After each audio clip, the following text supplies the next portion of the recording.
let's see, what do I got here? In Congress, July 4th, 1776, for the signing of the unanimous declaration of the 13 United States of America.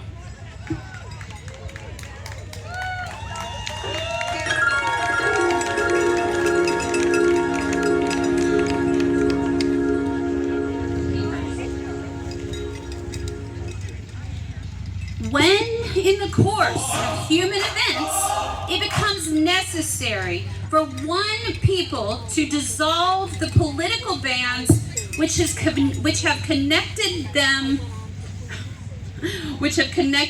with another. A decent respect to the opinions of mankind requires that they should declare the causes which impel them to the separation.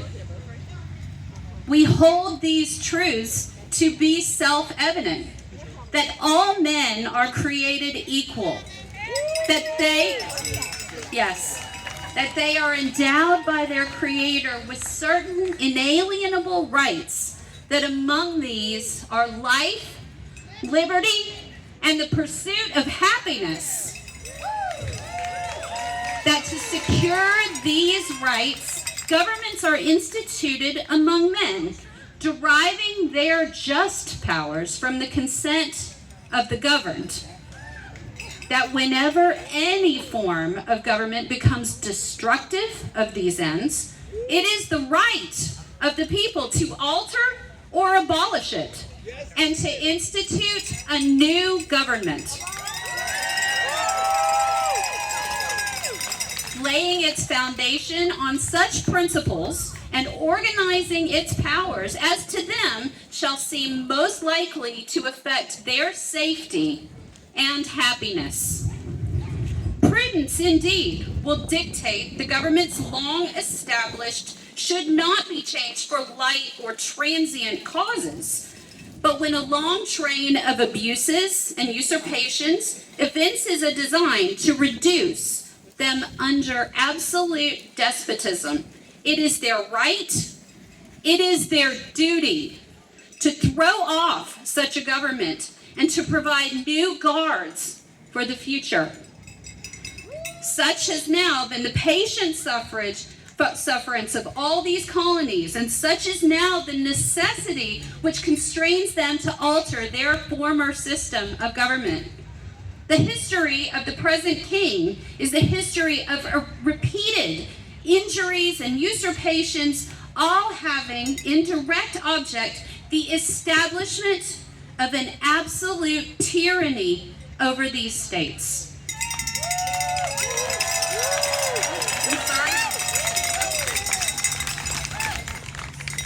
To prove this, let the facts be submitted to a candid world.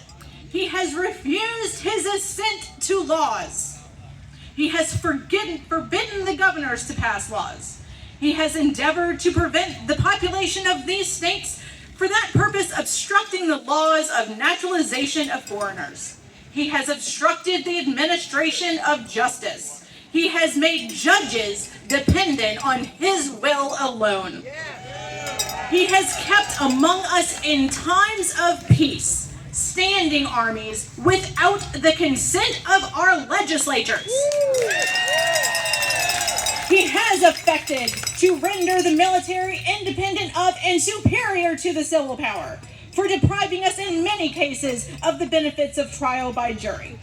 He is at this time transporting large armies of mercenaries to complete the works of death, desolation, and tyranny already begun with the cruelty and perfidy scarcely paralleled in the most barbarous ages, and totally unworthy to be the head of a civilized nation.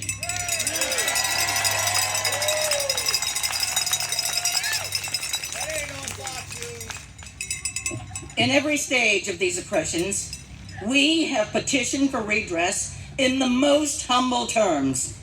Our repeated petitions have been answered only by repeated injury.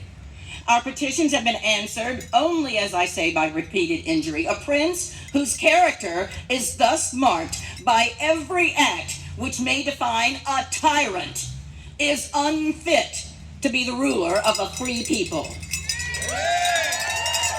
We, therefore, the representatives of the United States of America in General Congress, assembled, do in the name and by the authority of the good people of these colonies, solemnly publish and declare that these united colonies are, and of a right ought to be, free and independent states, that they are absolved from all allegiance to the British Crown, and for the support of this declaration, with a firm reliance on the protection of divine providence, we mutually pledge to each other our lives, our fortunes, and our sacred honor.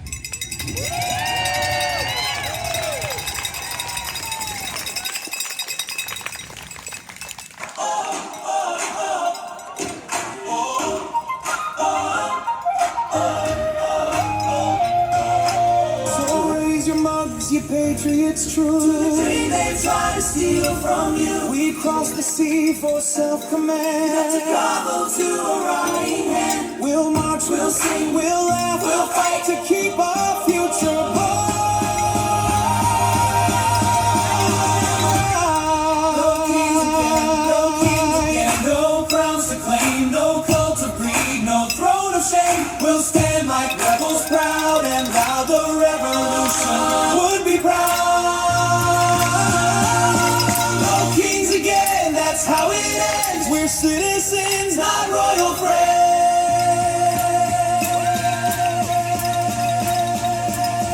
So polish the bells, let the drums begin. We're done with kings.